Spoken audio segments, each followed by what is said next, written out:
All right, with this document, let's start to make some observations. I'm noticing a room filled up with men.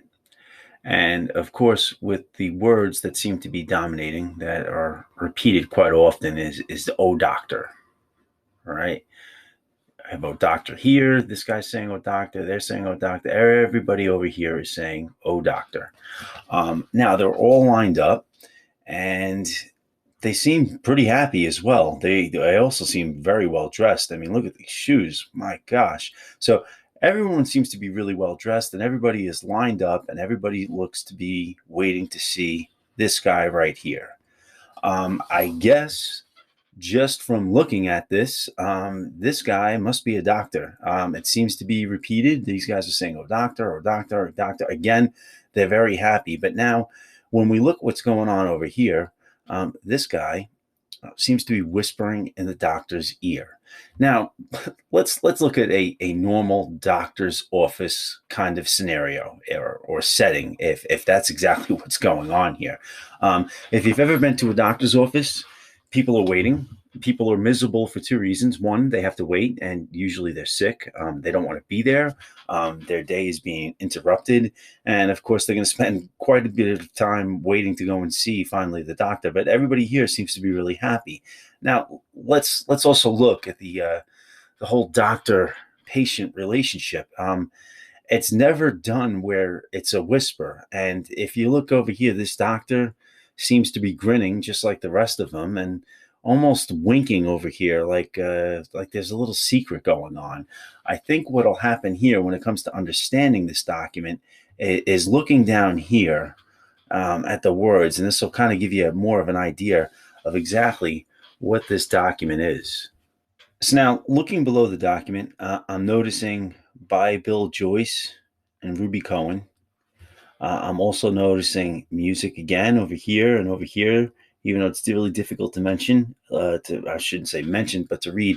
This is also giving you the idea that this is music. So if we're looking at the entire document itself, I'm almost led to believe that this happens to be a song dealing with "oh doctor." It seems to be repeated. I don't know the song. I haven't looked at the lyrics, but I'm almost guessing that the lyrics in this song are going to be "oh doctor." So now that we looked at all of the people in this document and we looked at the bottom of it, and it's definitely indicating that this is in fact a song called "oh doctor." Well, now we have to delve a little deeper in here. Why are all these guys going to the doctor? Why do they seem to be really happy?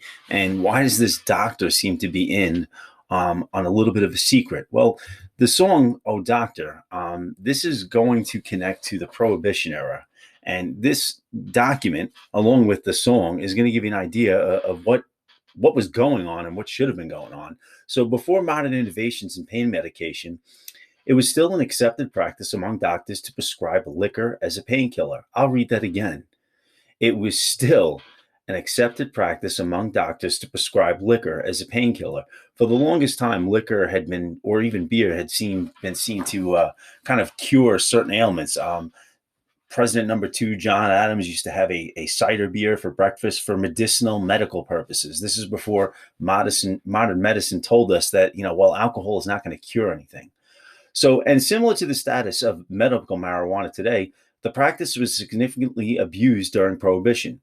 The ease with which some doctors would write prescription for even the vaguest of ailments inspired a popular song in 1920 called "oh doctor." The cover illustration for the sheet music shows a crowd of men outside a doctor's office, each ready to whisper in his ear, while the smirking doctor writes out prescriptions. So, just to give you an idea, we'll give you a document here to support it. This was actually a prescription notepad that doctors were actually using to prescribe alcohol for medical purposes. Now, why are they doing that? Well, the 18th Amendment made alcohol illegal in the United States. So just like any type of new law or rule, people are going to try and find their ways around it. So since liquor or alcohol was could be used for medical practices, now all of these people are lining up, as you can kind of go back and see in this document, as to why they're going to need a prescription for alcohol, whether it be for pain purposes or whatever the case may be. And even down below the document, down over here, it does make mention of the Prohibition Act. And you can see it right over here, issued under authority of the National Prohibition Act, which is definitely giving a kind of certification or a stamp of approval saying that, hey, in this particular instance, consuming alcohol for you is going to be legal. So your doctor's note of your prescription is the way that you're going to actually find your way around the law. And here's just one of them right here, liquor prescription stub. You see everything's really official. You even see the date. We're still months away from alcohol being made legal again in December of 1933. But right up there, you see the patient's name, John Kelly, the address, and this down here at the bottom, it says this stub must be clearly and legibly written.